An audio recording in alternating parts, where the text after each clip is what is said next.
नमस्कार, आपण पाहतात सोलापूर 24 तास. सोलापूर कायदेशीर चालणाऱ्या ताडीची विक्री. सोलापूर शहरातील रासायनिक ताडीची विक्री व कारवाई कधी होणार?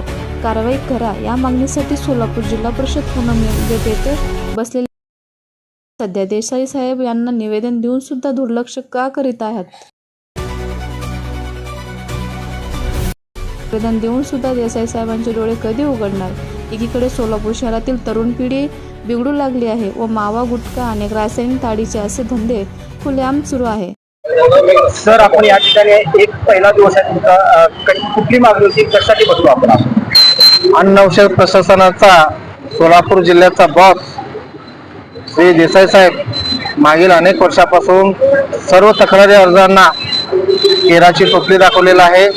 त्याचबरोबर आम्ही पुरावे देऊन, शूटिंग फोटो देऊन सुद्धा रासायनिक ताडी, फ्रूट बिअर या लोकांवर कारवाईच्या नावाखाली सॅम्पल घेणं आणि त्यांना तडजोड करणं, त्यांच्याशी अर्थपूर्ण संबंध ठेवणं हा त्याचा धंदा बनलेला आहे. देसाई साहेबांना आम्ही विनंती केलो की लोकांचा जीव चाललेला आहे, पॅरालिसिस अटॅक येत आहेत लोकांना, तर हा CS2 सारख्या पावडर, घातक पावडर विकून तर हे शिंदे लोकांना पाजत असेल तर तुम्ही त्यांच्यावर तात्काळ कारवाई करून कायमचा बंद करा असं लेखी तोंडी सर्व तक्रारी केला.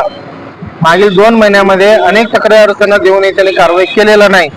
त्या उलट मागच्या बुधवारी इथून 8 दिवसापूर्वी कारवाईला जाण्या अगोदर धंदेवाल्यांना स्पष्ट त्याने कोणामार्फत तर सांगण्यात आलं की आम्ही कारवाईला येणार, तुम्ही सर्व धंदे बंद ठेवा. असं 10-15 मिनिटाच्या आत सर्व धंदे तात्काळ बंद करण्यात आले. तर याचा पूर्ण संशय आमचा देसाई साहेबांवर आहे आणि त्यांच्या स्टाफवर आहे. तर परत त्यांनी निघून गेल्यानंतर दुपारी 2-3च्या नंतर परत धंदे आहे तसे उघडे ठेवले, आहे तसं 20-25 धंदे चालू ठेवलेले आहेत. तर या देसाई साहेबांना आम्ही वैतागलेला आहे. सोलापूर जिल्ह्यात त्यांची एकतर हकालपट्टी करावं आणि त्यांचा खात्याने चौकशी करून त्यांना कायमचा सेवेतून बडतर्फ करावं ही आमची प्रमुख मागणी आहे. इथं मी येत्या शनिवारपर्यंत आंदोलन करणार. त्यानंतर जर इथं कोणी दखल नाही घेतला, कारवाई नाही झालं तर मी सहसा मुंडे साहेबांच्या केबिन समोर जाऊन एकतर स्वतःला संपवेन, नाहीतर त्यांना संपवेन.